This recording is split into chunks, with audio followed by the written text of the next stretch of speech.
आप सभी को नमस्ते जी। मेरा नाम वंदना आर्यव्रत है। मैं पंचकुला हरियाणा से हूँ।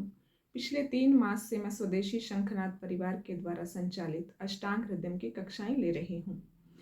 इन कक्षाओं में श्री अनुज पांडे जी प्रशिक्षक के रूप में हैं और वो बहुत ही अच्छे तरीके से आयुर्वेद का ज्ञान हमें देते हैं। उनका ज्ञान अप्रतिम है, बहुत गहरा है, बहुत ही सरल तरीके से, सटीक तरीके से वे हमें आयुर्वेद की जानकारी देते हैं। आयुर्वेद की कई पुस्तकें मेरे पुस्तकालय में हैं, लेकिन कभी भी मेरी हिम्मत नहीं हुई कि मैं उनको खोल कर देखूं, क्योंकि उनमें भाषा इतनी क्लिष्ट लगती थी मुझे। लेकिन अनुज भाई ने इतने सरल तरीके से सब कुछ समझा दिया कि बात हृदय तक जाती है, और जब बात हृदय तक जाती है और वह हृदयंगम हो जाती है, और जो चीज़ हृदयंगम हो जाती है हमारे आचरण में आ जाती है और फिर हम उसको कभी भी भूल नहीं पाते हैं। इन कक्षाओं के माध्यम से मैंने अपने शरीर के बारे में जाना, वात पित्त कफ के बारे में जाना, 6 रसों के बारे में जाना, शरीर के सप्त धातुओं के बारे में जाना, 3 मलों के बारे में जाना। यह भी जाना कि जो वात पित्त कफ है, यदि वे सम अवस्था में रहते हैं तो व्यक्ति निरोगी रहता है, और जब ये प्रकोपित हो जाते हैं अर्थात विषम बन जाते हैं, कम ज़्यादा हो जाते हैं, तो व्यक्ति बीमार हो जाता है।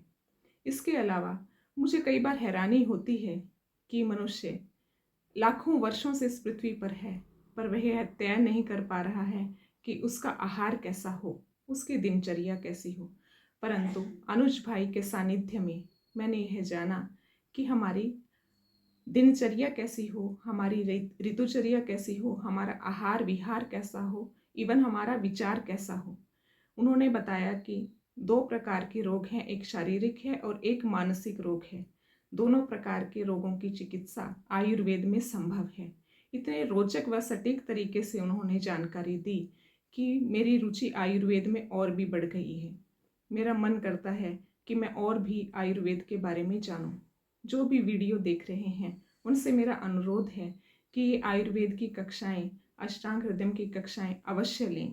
आपको अपने शरीर के बारे में, रोगों के बारे में जानकारी मिलेगी, और जो हमारे चारों तरफ एक भय का वातावरण बन गया है वह आपके मन से निकलेगा। आप स्वयं अपने डॉक्टर बनेंगे, क्योंकि ये शरीर मेरा है और इसको स्वस्थ रखना मेरी ही जिम्मेदारी है।